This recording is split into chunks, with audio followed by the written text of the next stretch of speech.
శాపగ్రస్తులముగా కావటానికి కారణం, నష్టపోవటానికి కారణం, అపవాది చేతిలోకి వెళ్ళిపోవటానికి కారణం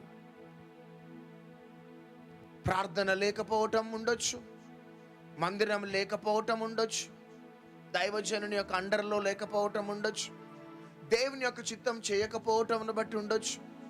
కానీ ఇక్కడ హోషేయలో మనం చూస్తున్నాం ఏంటిదంటే, నా జనులు, హల్లెలూయా, స్పెసిఫిక్గా అంటున్నాడు నా జనులు. నా జనులు అంటే నీవు నేను మనమంతా కూడా ఆయన జనులమే.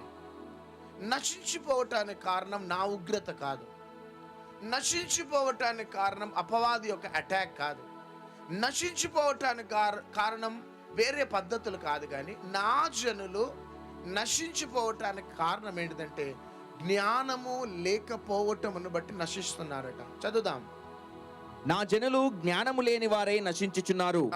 నీవు జ్ఞానమును విసర్జించుచున్నావు గనుక నాకు యాజకుడవు కాకుండా నేను నిన్ను విసర్జింతును. చూడండి, నీవు జ్ఞానమును విసర్జించుచున్నావు గనక, దేవుడు అంటున్నాడు జ్ఞానమును నువ్వు విసర్జించుచున్నావు.